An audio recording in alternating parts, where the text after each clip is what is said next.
Hello friends, मैं विष्णु कुमार गुप्ता आप सभी का मेरे चैनल विष्णु लर्निंग पोर्टल पर स्वागत करता हूं। एक्सरसाइज 3.4 हम स्टार्ट कर चुके थे, अभी उसे आगे कंटिन्यू करते हैं। और ये इस एक्सरसाइज चैप्टर 3 जो ट्रिग्नोमेट्रिक फंक्शन आपकी चल रहा है उसका सेशन नंबर 16 है। ठीक है, तो देखो क्वेश्चन नंबर 3 क्या है, find the principal and general solutions of cot x बराबर √3 और ये है माइनस में। मुझे एक चीज़ बताओ, आपको प्रिंसिपल और जनरल सॉल्यूशन निकालने कोई दिक्कत नहीं है। कोट वाला फॉर्म हमने नहीं पढ़ा है, हमने tan वाला फॉर्म पढ़ा है, तो हम tan वाले तरीके से इसको करेंगे। लेकिन सबसे पहले मुझे ये देखना है कि कोट की वैल्यू कहाँ पर माइनस का √3 होती है। तो देखो, अगर मैं बोलूँगी ये आपका first second third fourth 4 quadrant होते हैं, इसमें सब पॉजिटिव होते हैं, इसमें साइन और कोसेक पॉजिटिव होता है, इसमें tan और कॉट पॉजिटिव होता है, इसमें कॉस और सेक पॉजिटिव होता है। ये आपने पढ़ा है, ASTC मैंने बताया था आपको, ठीक है ना। अब ये क्या पूछा इसने, कोट x बराबर माइनस का √3, यानी कि माइनस में अगर कोट की वैल्यू आ रही है तो वो कहाँ कहाँ पे होगी, या तो माइनस में यहाँ होती है या माइनस में यहाँ होती है। यानी मुझे इस वाले क्वाड्रेंट में जाना है और किस एंगल के साथ जाना है, तो कोट की वैल्यू √3 कहाँ पर होती है, कोट की वैल्यू √3 बताओ कौन से एंगल पर होती है। देखो सबसे पहले आपको दिया हुआ है वो लिख लो, it is given that cot x बराबर माइनस का √3। अब माइनस का तो हमको नहीं पता, लेकिन अगर ये प्लस में होता तो हमको पता है, वी नो दैट कोट किस एंगल पर इसकी वैल्यू √3 होती है। बताओ, कोट की वैल्यू π/6 30 डिग्री के ऊपर क्या होती है, √3। मुझे पता है कि कोट की वैल्यू π/6 पर क्या होती है, √3। अब मुझे इस π/6 एंगल के साथ में सेकंड क्वाड्रेंट में जाना है, तो सेकंड क्वाड्रेंट में जाने का तरीका क्या होगा, ये 180 में से π/6 घटा दो, 180 में से π/6 घटा दो। देखो मैंने आपको पहले भी 2 क्वेश्चन में बताया, फिर बता रहा हूँ आपको, कभी भी आपको किसी भी क्वाड्रेंट में जाना हो तो आपको इसी लाइन के साथ में जाना है। ध्यान रखना, ये लाइन है ना, इस लाइन को आप बेस बना लेना। अगर इस क्वाड्रेंट में जाना है तो पाई माइनस वो एंगल करो, इस लाइन इस वाले क्वाड्रेंट में आना है तो पाई प्लस में एंगल लेके आओ, इस वाले में आना है तो 2π माइनस, और इसमें जाना है तो 2π प्लस या फिर 0 प्लस। और इस क्वाड्रेंट में तो आपको जाने की जरूरत ही नहीं पड़ेगी, वैसे आपको इन्हीं 3 क्वाड्रेंट में जाना होगा। और इन 3 क्वाड्रेंट में जाने का तरीका एक ही होगा, इसमें जाने के लिए पाई माइनस करके जाओ, जो भी एंगल आ रहा है पाई माइनस थीटा, इसमें जाने के लिए पाई प्लस थीटा, और इसमें जाने के लिए 2π माइनस थीटा। इस तरीके से अपन को इन तीनों क्वाड्रेंट में जाना है। अब जैसे मुझे इसमें पता है कि मुझे किस क्वाड्रेंट में जाना है, इसमें, तो कैसे जाऊंगा मैं, पाई माइनस थीटा, और थीटा का मतलब π/6। तो यहां पे हम लिखेंगे, चूंकि कोट पाई माइनस π/6, इसका मतलब कोट पाई माइनस π/6 करोगे तो कितना आएगा, 5π/6, ठीक है ना। कोट 5π/6 बराबर क्या होता है, देखो कोट पाई माइनस थीटा, मैं यहाँ साइड में लिख रहा हूँ, कोट पाई माइनस थीटा किसके बराबर होता है, ये है π/2 का इवन मल्टीपल। अगर इवन मल्टीपल होता है तो कोट वाला कोट में रहेगा, थीटा वाला थीटा में रहेगा। हमको केवल साइन देखना है कि प्लस में होगा या माइनस में, तो कैसे देखेंगे अपन, पाई माइनस थीटा यानी कि सेकंड क्वाड्रेंट। और जब सेकंड क्वाड्रेंट की बात होती है, सेकंड क्वाड्रेंट में कोट क्या होता है आपका, नेगेटिव, तो यहाँ पे साइन किसका आ जाता है, माइनस का, तो ये बन जाता है आपका माइनस का कॉट थीटा। तो उसी तरीके से इसको क्या बोल सकता हूँ मैं, माइनस का कॉट π/6, ठीक है ना। कॉट पाई माइनस π/6, तो एक बार तो इसको सोल्व करके लिख दिया मैंने, और एक बार मैंने कोट पाई माइनस थीटा बराबर क्या होता है, माइनस का कोट π/6, और कोट π/6 की वैल्यू क्या दी हुई है अपन को, √3, तो ये हो गया माइनस का √3। अब दूसरी वैल्यू और देखनी है हमको, तो दूसरी वैल्यू कहाँ पे देखेंगे, वापस से देखो हमको नेगेटिव वैल्यू देखनी है। तो नेगेटिव के लिए हमें इसमें तो जाना नहीं है, क्योंकि इसमें तो कोट क्या होता है आपका, प्लस में होता है। किस में जाना है मुझे, इसमें जाने के लिए फिर से क्या करना पड़ेगा, 2π माइनस थीटा, थीटा का मतलब π/6। तो वापस से लिखेंगे, एंड कोट 2π माइनस π/6, इसकी वैल्यू क्या हो जाएगी, कोट देखो 6 2 जा 12π माइनस पाई, यानी कि 11π/6। ये भी क्या होगा, देखो π/2 का इवन मल्टीपल, अगर इवन मल्टीपल है तो कोट वाला कोट में रहेगा, और ये क्या हो जाएगा, π/6। और ये इवन मल्टीपल है तो ये तो कोट वाला कोट में रहा, और 2π में से जब कुछ घटाया मैंने तो कौन से क्वाड्रेंट में आ गया, फोर्थ क्वाड्रेंट में, और फोर्थ क्वाड्रेंट में कोट क्या होता है आपका, नेगेटिव, इसलिए यहाँ पे क्या लग जाएगा, माइनस का साइन। तो ये हो गया माइनस का कोट पाई बाय 6, और कोट पाई बाय 6 की वैल्यू कितनी होती है, √3। तो ये भी क्या हो गया, माइनस का √3। तो आपको 0 डिग्री से लेकर 360 डिग्री के बीच में माइनस का √3 वाली दो वैल्यू मिल गई। तो यहाँ पे प्रिंसिपल सॉल्यूशन क्या क्या हो गया, 5 पाई बाय 6 और 11 पाई बाय 6। तो यहाँ पे लिखेंगे हम therefore principal solution is x equals to 5 pi by 6 and 11 pi by 6। ठीक है ना, ये दोनों क्या हो गए इसके प्रिंसिपल सॉल्यूशन। इसके बाद जनरल सॉल्यूशन की बात करें तो देखो जनरल सॉल्यूशन में क्या होता है, जनरल सॉल्यूशन में आपको पता है, देखो आपको दिया हुआ है कोट x बराबर दिया हुआ है माइनस का √3। तो ये किसके बराबर है, कोट 5 पाई बाय 6 के बराबर, कोट 5 पाई बाय 6 के बराबर। तो कोट x बराबर क्या दिया हुआ है आपको, मैं यहाँ पे कर रहा हूँ, आपको दिया हुआ है कोट x बराबर कोट 5 पाई बाय 6। अगर कोट x बराबर ये है तो tan x बराबर भी क्या होगा, tan 5 बाय 6 होगा। ठीक है ना, अगर कोट x बराबर कोट 5 पाई बाय 6 है तो tan x बराबर भी क्या होगा, tan 5 पाई बाय 6।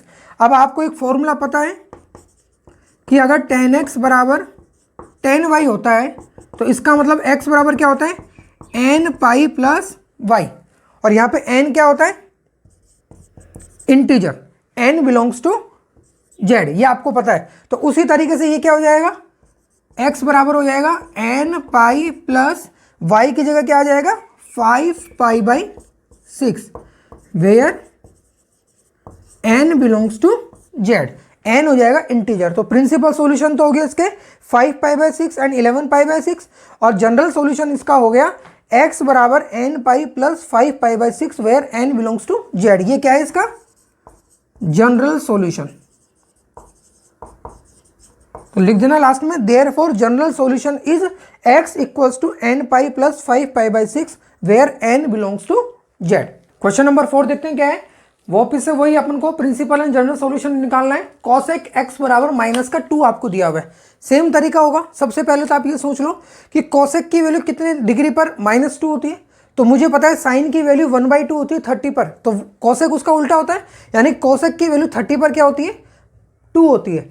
कॉसेक की वैल्यू 30 डिग्री पर, 30 मतलब पाई बाय 6 पर 2 होती है, ये चीज़ मुझे पता है। लेकिन यहाँ पे क्या दिया हुआ है माइनस, तो माइनस का मतलब कौन सा क्वाड्रेंट, कॉसेक कहाँ कहाँ पर नेगेटिव होता है, एक तो इस वाले क्वाड्रेंट में नेगेटिव होता है, एक इस क्वाड्रेंट में नेगेटिव होता है। इसका मतलब मुझे जो दो प्रिंसिपल सॉल्यूशन निकालने हैं इसके, जो दो वैल्यू आएगी, एक इस क्वाड्रेंट में आएगी और एक इस क्वाड्रेंट में आएगी। इस क्वाड्रेंट में जाने का तरीका क्या होगा, मैंने आपको बताया था, इसमें जाना हो तो पाई माइनस थीटा, इसमें जाना हो तो पाई प्लस थीटा, और इसमें जाना हो तो 2 पाई माइनस थीटा। एक ही तरीका है, इसी को बार बार फॉलो करना है आपको। इसमें जाने के लिए पाई प्लस थीटा, अब देखो यहाँ पे थीटा का मतलब कितना डिग्री है, पाई बाय 6, तो इसमें जाने के लिए कैसे जाएंगे अपन, पाई प्लस पाई बाय 6, जिसको सॉल्व करोगे तो 7 पाई बाय 6, और इसमें जाने के लिए 2 पाई माइनस पाई बाय 6, इसको सॉल्व करोगे तो 11 पाई बाय 6। तो ये दो क्या होगी आपके principal solution.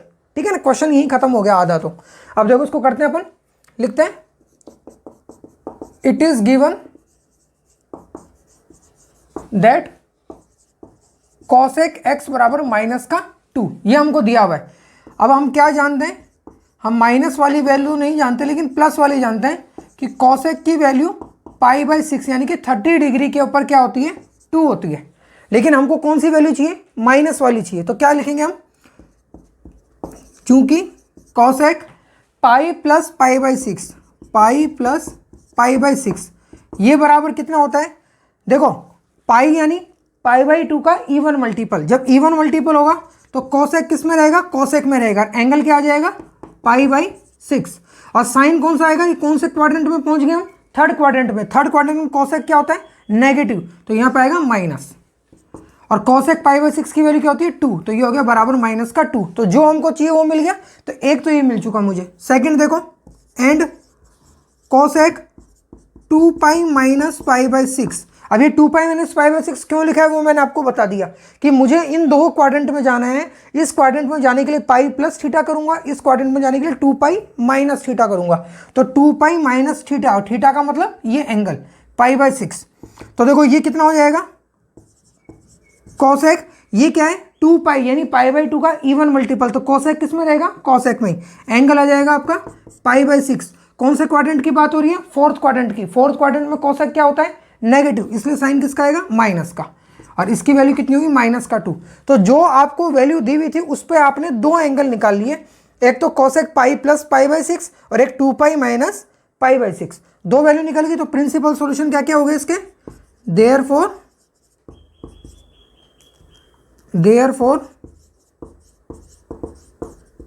Principal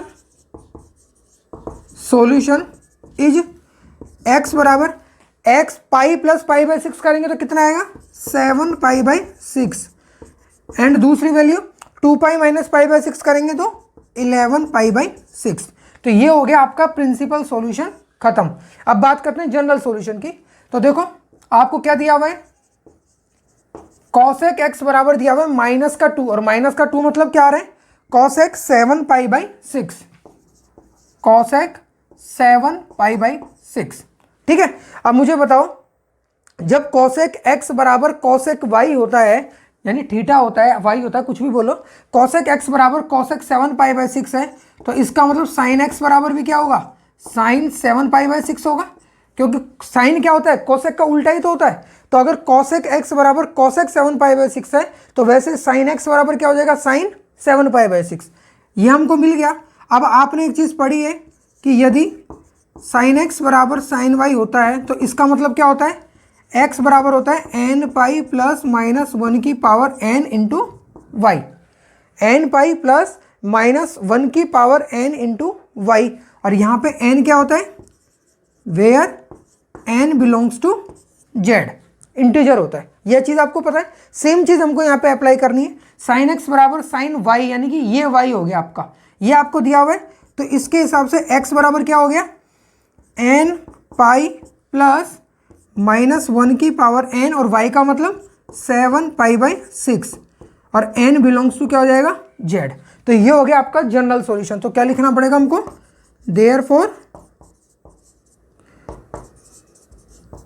general solution is x equals to n pi plus minus 1 की power n 7 pi by 6 where n belongs to z, जहां पे n क्या होना चाहिए कोई इंटीजर होना चाहिए। Question number 5। अब देखो क्वेश्चन नंबर 5 से 9 तक आपको केवल जनरल सॉल्यूशंस निकालना है, ठीक है ना। इन 5 क्वेश्चंस के लिए आपको केवल जनरल सॉल्यूशन निकालना है, प्रिंसिपल सॉल्यूशन निकालने की जरूरत नहीं है। तो फर्स्ट क्वेश्चन क्या देखो, मतलब क्वेश्चन नंबर 5 क्या है, cos 4x बराबर cos 2x आपको दिया हुआ है। तो या तो ये जो सिंपल आपने पढ़ा है कि cos x बराबर cos y क्या होता है, अगर cos x बराबर cos y होता है तो x बराबर होता है 2n pi plus minus Y, या तो केवल उसी से डायरेक्ट इसको कर सकते हो, इसको x मान लो इसको y मान लो, तो cos x बराबर cos y, उससे x बराबर क्या हो जाएगा x यानी 4x बराबर हो जाएगा 2n pi plus minus y, और y का मतलब 2x। तो या तो उससे कर सकते हो। दूसरा तरीका क्या हो सकता है, देखो दूसरा तरीका देखो हम क्या करते हैं, आपको दिया हुआ cos 4x equal to cos 2x, तो मैंने क्या करा cos 4x इस 2x को भी इस तरफ ले लिया, तो क्या हो गया cos 2x बराबर 0, cos 4x minus cos 2x बराबर 0, ये आपको मिल गया।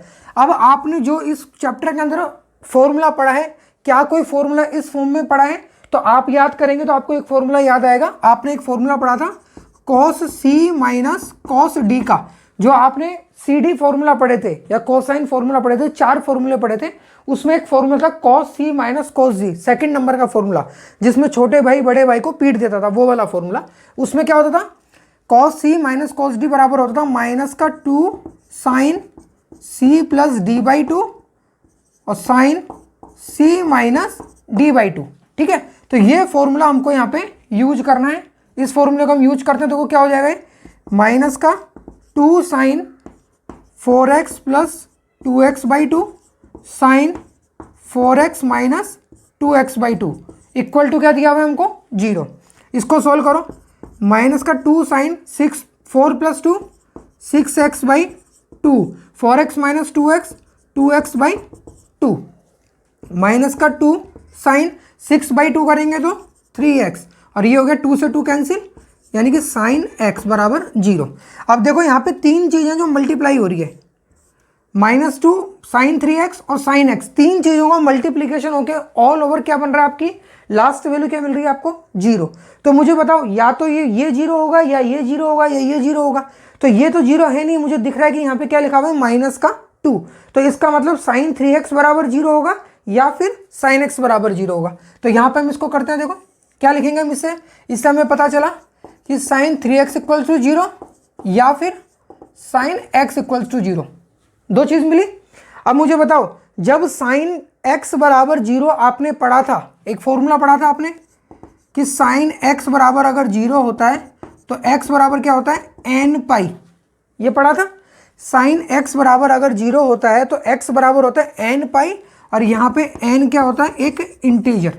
तो सेम इसी चीज़ को यहाँ पे अप्लाई करना है। अब x का मतलब क्या होता है, साइन के साथ में कोई भी एंगल।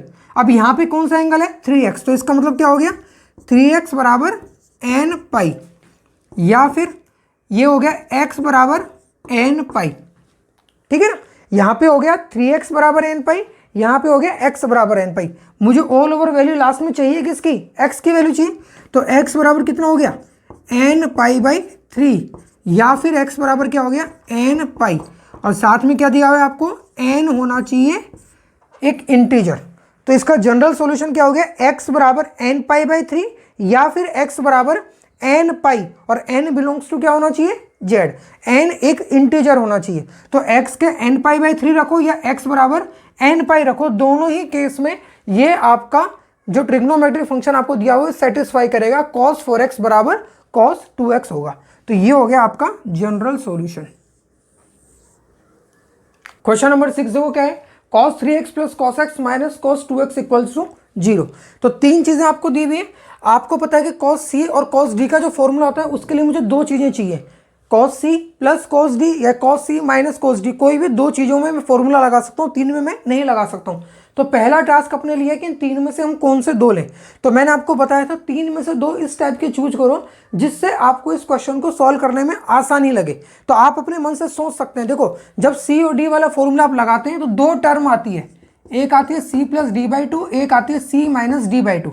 तो इनको सोचते हुए आपको करना है। जैसे मान लो मैं ये दो लेता हूं तो 3 + 1 4, तो ये क्या बनेगा 4x बाई 2 यानी कि 2x, और ये क्या बनेगा 3x माइनस x यानी कि 2x, और 2x बाई 2 करोगे तो x। यानी कि इसको सॉल्व करने, इन दोनों को लेने पर जो टर्म बनेगी आपकी वो कौन कौन सी बनेगी, 2x और x, ठीक है। अब वैसे मान लो अगर मैं 3x के साथ में 2x लेता हूं या x के साथ में 2x लेता हूं, तो देखो दोनों ही केस में क्या हो रहा है, 3 + 2 5, और 5 बाई 2 करोगे तो 5x बाई 2 बनेगा, और यहाँ पे 3x माइनस 2x यानी कि x, और ये हो गया x बाई 2।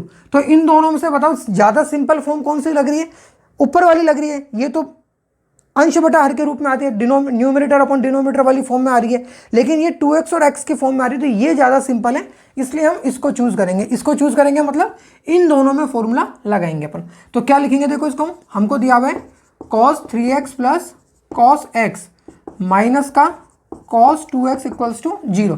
तो हम फॉर्मूला लगा रहे हैं इन दोनों के अंदर।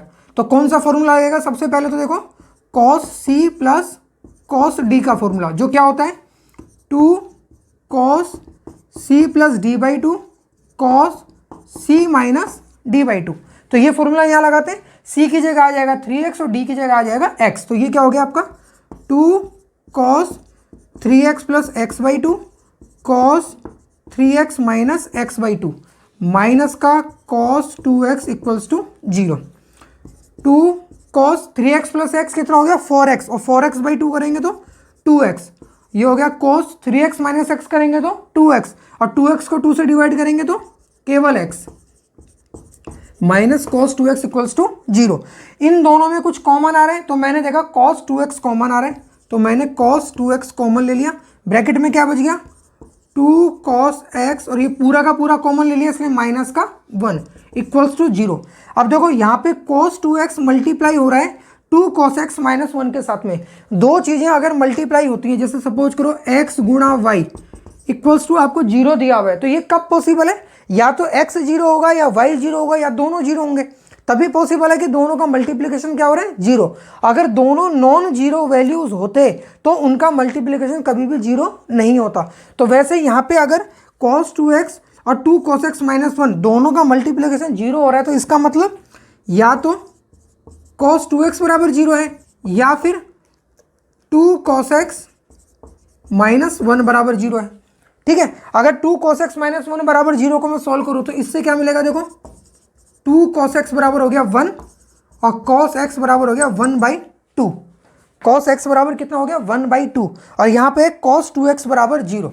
तो देखो सबसे पहली चीज़ आपने क्या पढ़ी थी, सबसे पहली चीज़ आपने पढ़ी थी कि अगर cos x बराबर 0 होता है तो x बराबर क्या होता है, जो मैंने आपको सबसे पहले जीरो वाला बताया था प्रिंसिपल और जनरल सॉल्यूशन की जब थ्योरी पढ़ाई थी, तो पहले साइन वाला बताया था, फिर ये cos वाला बताया था। उसमें क्या बताया था, अगर cos x बराबर 0 होता है तो x बराबर होता है 2n+1 π/2। ये बताया था मैंने आपको 2n+1 π/2। ठीक है, और वैसे इसकी बात करें अपन, देखो यहाँ तो हो गया पहली वाली चीज़ होगी। दूसरी क्या है, और cos x बराबर क्या दिया हुआ है आपको 1/2।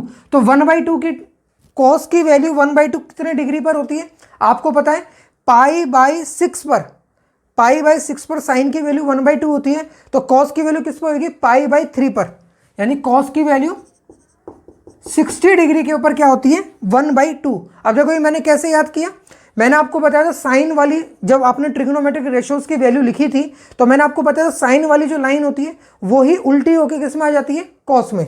तो कॉस की साइन की वैल्यू 1/2 30 पर आती है, तो कॉस की वैल्यू सेम, कॉस की कितने एंगल पर सेम वैल्यू मिलेगी आपको 60 डिग्री पर। तो ये हो गया cos π/3। अब आपने ये वाला भी एक फॉर्मूला पढ़ा है कि यदि cos x बराबर cos y होता है तो x बराबर क्या होता है 2n π ± y। ये फॉर्मूला पढ़ा है। तो एक तो ये मिल गया आपको x बराबर 2n+1 π/2 और इससे अपन सोल्व करेंगे तो क्या मिलेगा आपको, x बराबर 2n π ± y, y का मतलब π/3। तो दो सॉल्यूशन मिल गया आपको, x बराबर 2n+1 π/2 या फिर x बराबर क्या होगा 2n π ± y और y का मतलब π/3। और इन दोनों ही केस में साथ में क्या लिखना है आपको, where n belongs to z, n क्या होना चाहिए, इंटीजर। तो इस क्वेश्चन का जनरल सॉल्यूशन हो गया x बराबर 2n+1 π/2 या फिर x बराबर 2n π ± π/3। क्या ये सही लग रहा है आपको? ये बिल्कुल भी सही नहीं है। क्यों नहीं है सही, आपको बताता हूं। देखो यहाँ पे क्या था, cos 2x बराबर 0 था, मैंने यहाँ पे cos x बराबर 0 लिख दिया, ये गलत हो गया। यहाँ पे क्या आएगा, cos 2x बराबर 0 आएगा। तो यहाँ पे भी क्या आएगा, 2x बराबर 2n+1 π/2 और इसको सॉल्व करोगे तो x बराबर आएगा 2n+1, ये 2 नीचे आ जाएगा तो ये हो जाएगा π/4। तो यहाँ पे भी हो जाएगा π/4। अब ये क्वेश्चन सही है, x बराबर हो गया 2n+1 π/4 या फिर x बराबर हो गया 2n π ± π/3। ध्यान रखना, इस एंगल को कभी मत भूलना। ये मत समझना कि यहाँ पे x लिखा है या 2x लिखा है उससे कोई फर्क नहीं पड़ता, इससे फर्क पड़ता है। cos 2x बराबर 0 है, मतलब कि cos के साथ में जो एंगल दिया हुआ है ना उसकी वैल्यू होगी 2n+1 π/2। अगर यहाँ पे केवल x दिया हुआ होता तो आपके आंसर में यहाँ π/2 आता। यहाँ पे 2x दिया हुआ इसलिए 2 जब नीचे चला गया तो ये क्या बन गया π/4। यहाँ पे अगर 3x दिया होता तो 3 नीचे जाता तो ये क्या बन जाता π/6। तो इससे फर्क पड़ता है, ठीक है ना। तो cos के साथ में जो एंगल दिया हुआ है उसको यहाँ पे ध्यान से लिखना है ना। तो इससे आपकी x बराबर एक तो ये आ गया और एक ये आ गया, दो इसके जनरल सॉल्यूशन हो गए। तो यहीं पे मैं इस वीडियो को ओवर करता हूं। अगर आप लोगों को वीडियो पसंद आ रहा हो, कंटेंट पसंद आ रहा हो तो वीडियोस को लाइक करें, चैनल को सब्सक्राइब करें और इसको शेयर करें। Okay bye, take care.